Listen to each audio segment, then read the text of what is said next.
2022 Volkswagen Taos. You need your scan tool for the EPS release. The pistons just push straight back in. You will need a 17 millimeter to get the wheel off. 17 millimeter lug nuts, lug bolts, should say. We have a spring clip for the caliper. This goes right here. And then you will also need a T45 for the caliper slide pins. You have two little boots here that hold dust caps on the slide pins. Just take your screwdriver, pop those out, set those aside. So then take your T45 after. You can push it in with a screwdriver prior to pulling the caliper, or you can use a caliper tool to push the piston back in. I just use a screwdriver, not a big deal.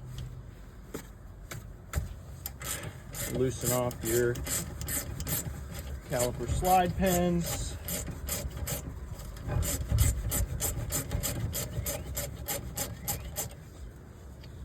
So this one here, a little tricky. If you take notice of the flex hose here, it's kind of in the way. You do get just barely enough room to get in there. Just kind of push that out of the way, kind of get it on there a little bit more straight, and it will go on no problem.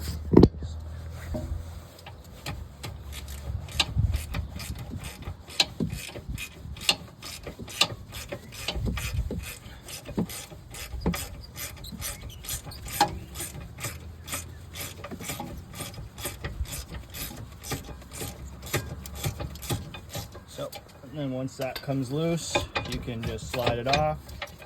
Some people say grab a screwdriver, etc., etc. I just take the slide pins and push them in with my thumb.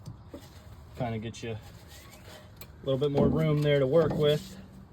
Then you can just kind of set the caliper off to the side somewhere where it's not going to get in the way. Then you need a triple square socket. I'm using 3-point triple square here, 14 millimeter.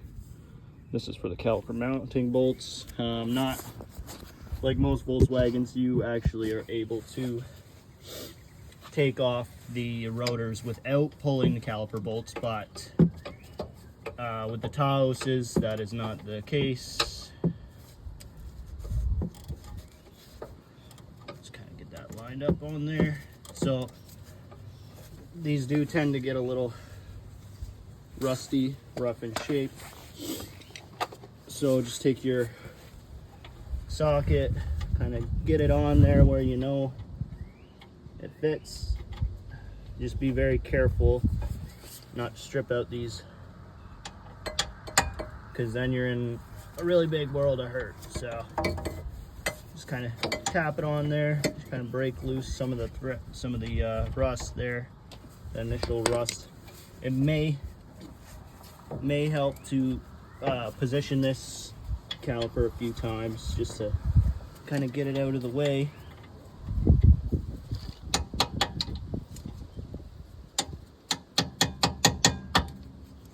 And then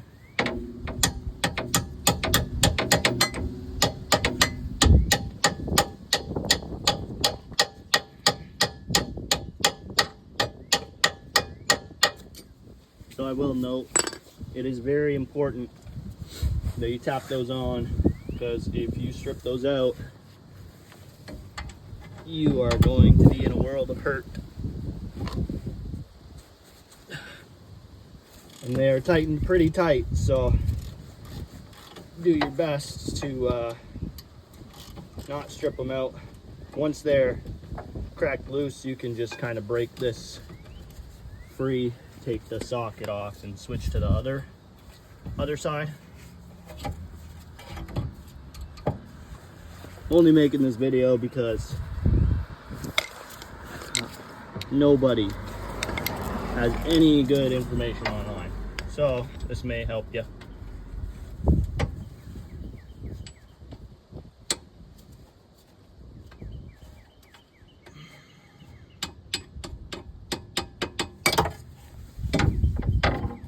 If you do need to, you can grab something like, let's say, an extension, just route it through the spring. So then I can hook it on there. Now I got a lot more leverage to tap that on. Just little tricks here and there you can use.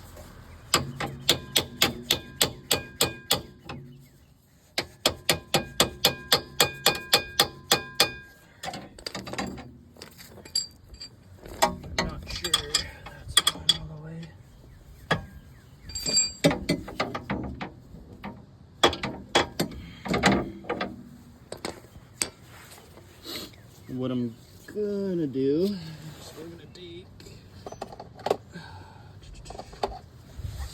that's a bit better. So, not really. There.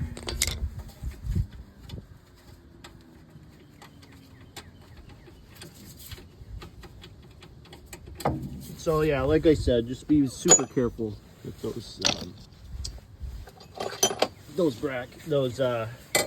triple square sockets. They are not the funnest thing to work around, but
pads just slide out, no problem. We're actually doing pads and rotors on this vehicle as per customer request.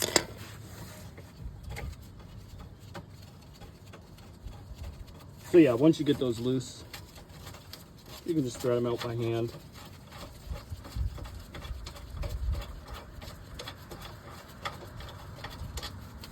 So these are actually torque to yield bolts. Unfortunately, they're on back order where I live. So we're gonna have to reuse those same bolts. Just be very careful if you're reusing them. Do not break them because it'll be a hard time finding new ones. This rotor screw here is a T30. Use my impacts.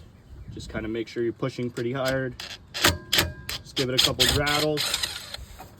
That'll come right off. And the rotor will come off. Just take a little bristle disc or something. Just give it a nice clean. Get a good clean up.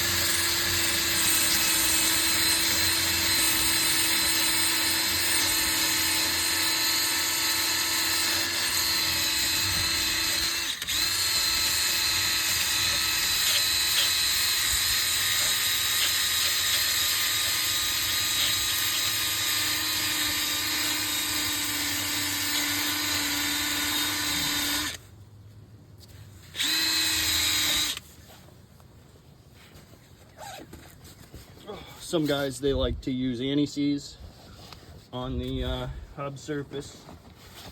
I don't find it 100% necessary, depending on what kind of rotors you have. We're putting on some APC rotors here.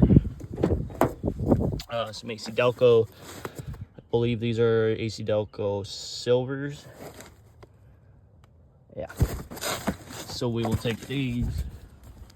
These are fully coated rotors, so we should not have to put anti-seize or anything like that on it.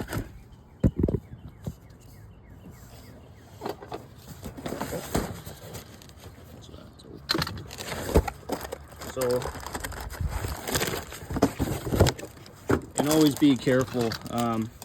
There are two different sizes. All-wheel drive rotors have a shorter hat. This hat here is actually shorter in diameter. It does not fit. You will not be able to use those. So make sure you're getting the appropriate ones for your vehicle, all-wheel drive or front-wheel drive. In my case, this is a front-wheel drive, and the rotors are actually, the hat on them are actually bigger. So take some brake clean. Always good practice to take your brake clean, clean off your rotor surfaces. They package these with grease. It's just so they don't rust while they're being shipped. Take the rotor. There is one spot here that lines up with there. Place it on. Take your T30 Torx bit or Torx screw. Just kind of thread it in there first, so you don't want to cross thread that. And then put it on. One little tap, that's enough. She'll hold it on. Verify your straightness, just to make sure that we cleaned up the surface adequately enough. Clean up your bracket.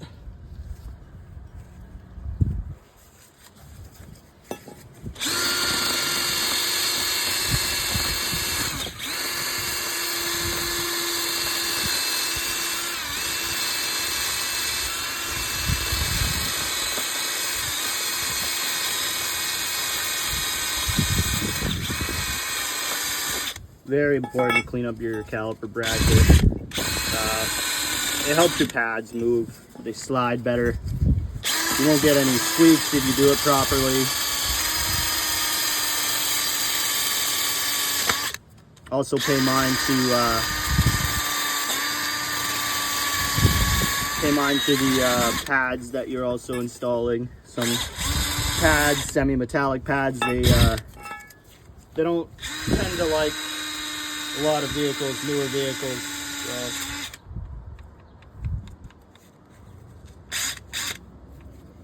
Let's see if I can get some more power out of this bad boy. There's my impact right there. Oh yeah.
Can be a little tricky.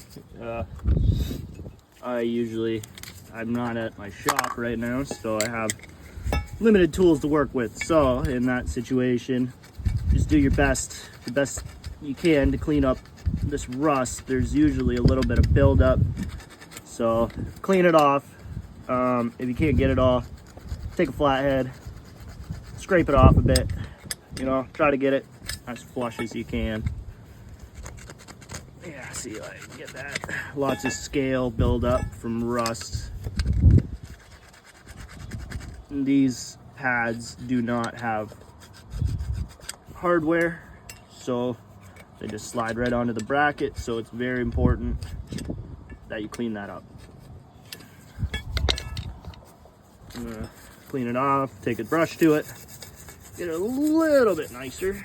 I like to make sure she's nice and clean on me. This is one of the most important things about a brake job, cleanliness. Let's take a look. So, and if you're unsure, take some of your new pads without lube on it, just kind of set it in there and see how freely they slide. I'm happy with that one. Let's try this backside.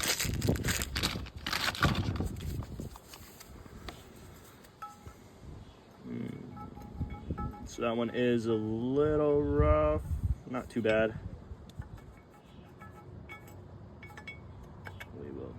We'll do a little bit more on that one. Just kind of do your best, the best you can with the tools you got.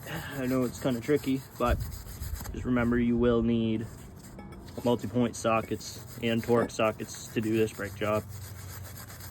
You will also need a scanner, an OBD2 bi-directional scan tool. There we go. That's what I'm talking about. All right, you will need a bi-directional scan tool to release the parking brakes. So take some lube, use ceramic brake lubricant. Some of the best stuff I've really ever used. I never get squeaks or nothing like that from this, and this stuff is very hardy. It does not break down easy, so keep everything nice and lubed up. We're out here in southern Ontario, so I do know there's some guys that say not to put any lube on it. Fortunately, that is not the case here. You need to lube your calipers. That's the only way that they're actually going to live in the weather conditions that we have here. I know there will be people saying, oh, what about the grease, you know, attracting dust and dirt. I would rather the grease attract dust and dirt than have my pads season and be replacing pads. Trust me, for whoever says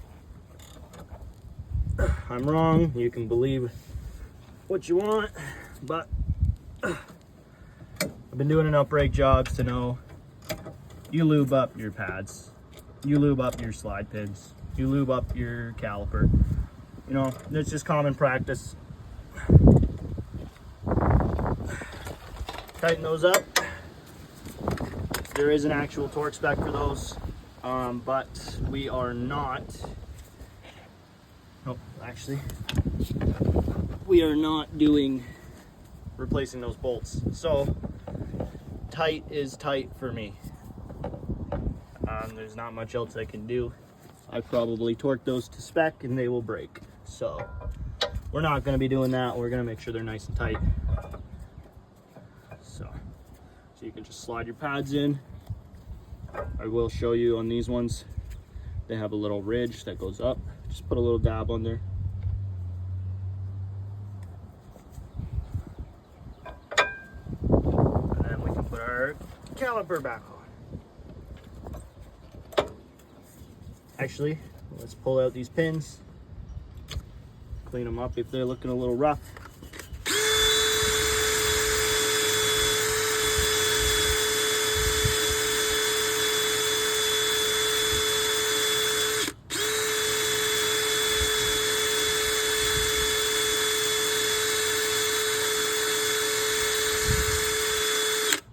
This is just going to help smoother application.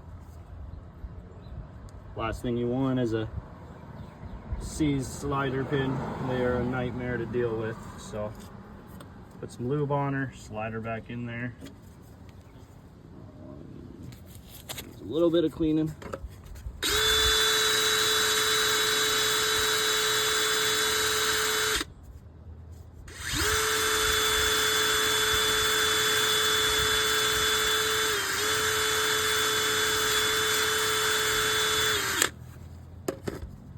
So usually if you're pretty quick, this will only take you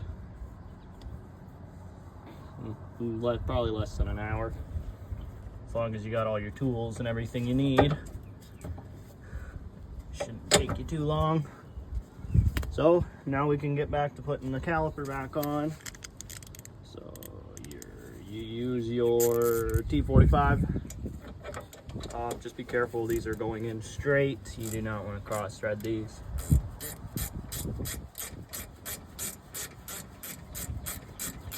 One little trick I use with these ratchets when I'm trying to make sure something's going in straight, what I'll actually do is I'll fold it like this and pull on it as I'm installing.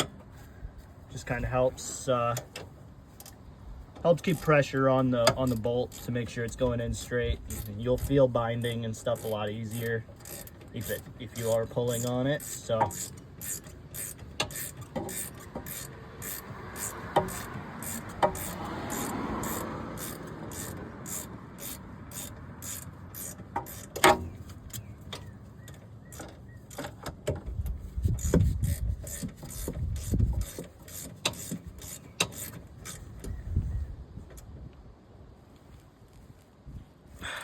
I believe that these slide pins are only torqued to about 30 foot-pounds.